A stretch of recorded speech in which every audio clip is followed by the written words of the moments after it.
आगे की एंट्रीज करें। इस प्रकार फंक्शन इंटर करने पर आउटपुट भी यहीं पर दिखाई देगी और यदि फंक्शन एंट्री में कोई गलती होगी तो यहीं पर एरर दिखाई देगा। हेलो दोस्तों, ऑफिस ज्ञान यूट्यूब चैनल में आप सभी का स्वागत है। आज की इस वीडियो का टॉपिक है एमएस एक्सेल की बेसिक नॉलेज का पार्ट 5। इस पार्ट में जो आप सीखेंगे वो इस प्रकार है। किसी भी सेल में फॉर्मूला दर्ज करना, मैथमेटिकल सिंबल्स का उपयोग करना, कोई भी फॉर्मूला को एडिट करना, फिल ऑप्शन का उपयोग करके कोई भी फॉर्मूला कॉपी करना, और सम फंक्शन और एक्सेल के कुछ और फंक्शंस का आसानी से उपयोग करना। किसी भी सेल में फॉर्मूला दर्ज करने के लिए सबसे पहले उस सेल को सेलेक्ट करें। कोई भी फॉर्मूला किसी भी सेल में दर्ज कराने के लिए सबसे पहले उस सेल में इज इक्वल टू का सिंबल लगाना जरूरी होता है। बिना इज इक्वल टू सिंबल लगाए कोई भी फॉर्मूला किसी भी सेल में दर्ज नहीं किया जा सकता है। यहाँ सेल H4 में अगर हमें D4 से लेकर G4 तक के सभी अंकों का योग करना है तो इज इक्वल टू का सिंबल लगाकर D4 से लेकर G4 तक के सभी अंकों को एक दूसरे के बीच में प्लस का सिंबल लगाकर लिखकर इंटर प्रेस करने पर H4 में D4 से लेकर G4 तक के अंकों का योग दिखाई देगा। इस योग को सेल्स की वैल्यू के अलावा सेल्स के एड्रेस डालकर और सेल्स के एड्रेस के बीच में प्लस का सिंबल लगाकर भी किया जा सकता है। जिस प्रकार यहाँ पर इज इक्वल टू का सिंबल लगाकर D5 से लेकर G5 तक के सभी सेल्स के एड्रेस को एक दूसरे के बीच में प्लस का सिंबल लगाकर लिखकर इंटर प्रेस करने पर H5 में D5 से लेकर G5 तक के अंकों का योग दिखाई देता है। इस योग को सेल्स की वैल्यू के और सेल्स के एड्रेस मैन्युअली डालने के अलावा सेल्स के एड्रेस को सेलेक्ट करके भी किया जा सकता है, जिसके लिए इज इक्वल टू का सिंबल लगाकर D6 से लेकर G6 तक के सभी सेल्स के एड्रेस को एक दूसरे के बीच में प्लस का सिंबल लगाकर सेलेक्ट करने के बाद इंटर प्रेस करने पर H6 में D6 से लेकर G6 तक के अंकों का योग दिखाई देता है। जिस प्रकार अभी हमने प्लस का उपयोग करके योग करना सीखा, इसी प्रकार मैथमेटिक्स के कुछ और भी सिंबल्स एक्सेल में फॉर्मूले और फंक्शंस के लिए उपयोग में लाए जाते हैं, जो कि इस प्रकार है। प्लस, जिसको कि एडिशन यानी जोड़ने के लिए उपयोग किया जाता है।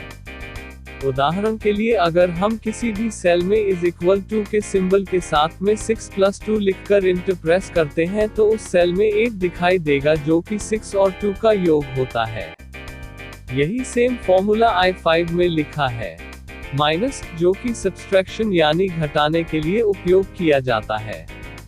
उदाहरण के लिए अगर हम किसी भी सेल में इज इक्वल टू के सिंबल के साथ में 8-2 लिखकर इंटर प्रेस करते हैं तो उस सेल में 6 दिखाई देगा, जो कि 8 में से 2 घटाने पर होता है। यही सेम फॉर्मूला I6 में लिखा है। स्टार या फिर मल्टीप्लाई, जो कि मल्टीप्लाई यानी गुणा करने के लिए उपयोग किया जाता है। उदाहरण के लिए अगर हम किसी भी सेल में इज इक्वल टू के सिंबल के साथ में 8×2 लिखकर इंटर प्रेस करते हैं तो उस सेल में 16 दिखाई देगा, जो कि 8 और 2 गुना होता है। यही सेम फॉर्मूला I7 में लिखा है। फॉरवर्ड स्लैश यानी डिवीजन, जो कि डिवीजन यानी भाग करने के लिए उपयोग किया जाता है। उदाहरण के लिए अगर हम किसी भी सेल में इज इक्वल टू के सिंबल के साथ में 8/2 लिखकर इंटर प्रेस करते हैं तो उस सेल में 4 दिखाई देगा, जो कि 8/2 होता है। यही सेम फॉर्मूला I7 में लिखा है। ब्रैकेट, जो कि बोर्ड मास के सिस्टम को ब्रेक करने के लिए उपयोग किया जाता है। उदाहरण के लिए अगर हम किसी भी सेल में इज इक्वल टू के सिंबल के साथ में 8+6 को ब्रैकेट में रखकर /2 लिखकर इंटर प्रेस करते हैं तो उस सेल में 7 दिखाई देगा, जो कि 8+6 यानी 14/2 यानी 7 होता है। यही सेम फॉर्मूला I9 में लिखा है। यदि यहाँ पर ब्रैकेट हटा देते हैं तो एक्सेल इसको बोर्ड मास के हिसाब से कैलकुलेट करेगा और 6/2 यानी 3 में 8 को जोड़कर 11 दिखाई देगा। एक्सपोनेंशिएशन, जो कि जिस अंक के साथ लगाया जाता है तो इसके बाद लिखे अंक पहले वाले की घात यानी पावर बन जाते हैं। उदाहरण के लिए अगर हम किसी भी सेल में इज इक्वल टू के सिंबल के साथ में 5 एक्सपोनेंशिएशन 2 लिखकर इंटर प्रेस करते हैं तो उस सेल में 25 दिखाई देगा जो कि 5 का वर्ग यानी स्क्वायर होता है। यही सेम फॉर्मूला I10 में लिखा है। अगर इसी फॉर्मूला में एक्सपोनेंशिएशन के बाद 2 की जगह 3 लिख दिया जाए तो यह 125 दिखाई देगा, जो कि 5 का क्यूब होता है। एंड जो कि कंकैटेनेशन यानी दो अलग अलग भागों को जोड़ने के लिए उपयोग किया जाता है। उदाहरण के लिए अगर हम किसी भी सेल में इज इक्वल टू के सिंबल के साथ में इनवर्टेड कॉमा के अंदर RS लिखकर और फिर n के बाद 100 लिखकर इंटर प्रेस करते हैं तो उस सेल में RS 100 दिखाई देगा। यही सेम फॉर्मूला I11 में लिखा है। स्पेस, जो कि रेंज इंटरसेक्ट होने वाली वैल्यू को आइडेंटिफाई करने के लिए उपयोग किया जाता है। उदाहरण के लिए अगर हम किसी भी सेल में इज इक्वल टू के सिंबल के साथ में L5:L7 और फिर स्पेस के बाद K5:M5 लिखकर इंटर प्रेस करते हैं तो उस सेल में वह वैल्यू दिखाई देगी जो कि L5 में लिखी है। यही सेम फॉर्मूला I12 में लिखा है। अगर L5 की वैल्यू को बदल दिया जाए तो I12 में भी वही वैल्यू दिखाई देगी। ये सभी मैथमेटिकल सिंबल्स फॉर्मूले और फंक्शंस में उपयोग में लाए जाते हैं। अब सीखते हैं कि किसी भी फॉर्मूले को एडिट कैसे किया जाए।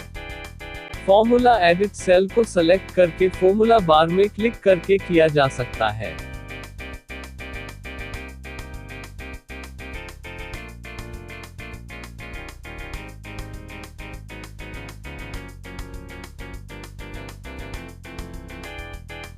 आप जिस फॉर्मूला को एडिट करना चाहते हैं उस सेल में डबल क्लिक या फिर F2 प्रेस करके भी किया जा सकता है। किसी भी सेल से फॉर्मूला कॉपी करके किसी दूसरे सेल में पेस्ट किया जा सकता है। और होम टैब में एडिटिंग ग्रुप में फिल ऑप्शन से भी किया जा सकता है। फिल ऑप्शन को समझने के लिए आई बटन से वीडियो देख सकते हैं।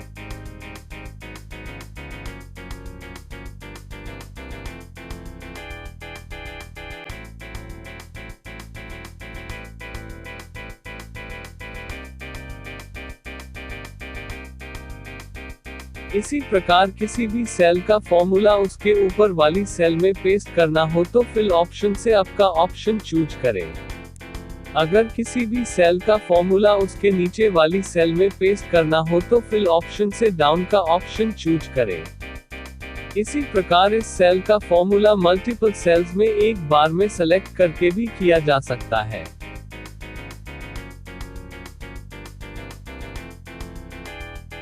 एक्सेल में बहुत सारे फंक्शंस भी होते हैं जिन्हें किसी भी सेल में उपयोग किया जा सकता है। समझने के लिए सम फंक्शन का उपयोग करते हैं। जिस प्रकार सेल H4 में D4 से लेकर G4 तक के सभी अंकों का योग करने के लिए उन सभी सेल्स का एड्रेस प्लस के साथ लिखा था, इसे सम फंक्शन से भी किया जा सकता है। इसके लिए इज इक्वल टू के सिंबल के बाद SUM और फिर ब्रैकेट स्टार्ट करके पहली सेल का एड्रेस और फिर कॉलन लगाकर लास्ट सेल का एड्रेस और फिर ब्रैकेट बंद करके इंटर प्रेस करने पर सिलेक्टेड रेंज का टोटल दिखाई देगा। इसे इज इक्वल टू के सिंबल के बाद SUM और फिर ब्रैकेट स्टार्ट के बाद मैनुअल एड्रेस इंटर करने के अलावा सेलेक्ट करके भी किया जा सकता है।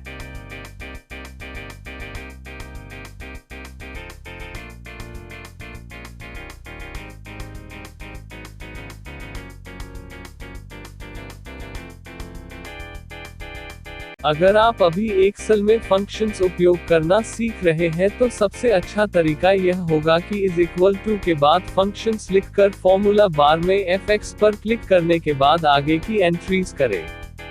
इस प्रकार फंक्शन इंटर करने पर आउटपुट भी यहीं पर दिखाई देगी और यदि फंक्शन एंट्री में कोई गलती होगी तो यहीं पर एरर दिखाई देगा। इसी प्रकार आपको फंक्शन याद नहीं है तो आप सेल में इज इक्वल टू लिखकर फॉर्मूला बार में fx पर क्लिक करने पर इंसर्ट फंक्शन मेनू ओपन होगा जिसमें से रिसेंटली यूज्ड फंक्शंस या फिर अदर फंक्शंस को यूज किया जा सकता है। जब भी किसी भी सेल में इज इक्वल टू के साथ कोई भी फंक्शन लिखना स्टार्ट करते हैं तो एक्सेल सेम स्पेलिंग वाले फंक्शंस को सजेशन में दिखाता है जिन्हें डबल क्लिक करके चूज किया जा सकता है।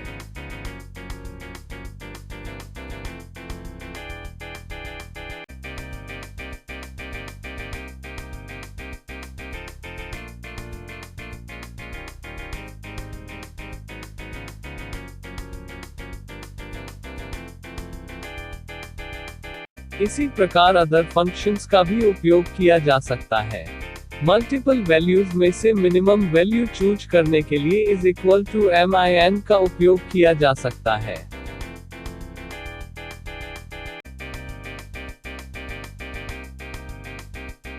मल्टीपल वैल्यूज में से मैक्सिमम वैल्यू चूज करने के लिए इज इक्वल टू max का उपयोग किया जा सकता है।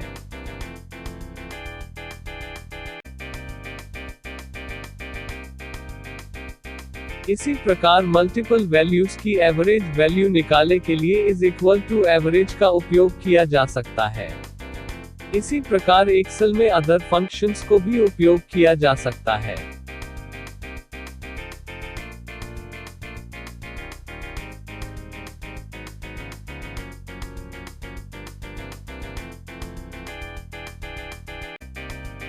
अगर आपको यह वीडियो पसंद आया तो वीडियो को लाइक और शेयर जरूर कीजिए।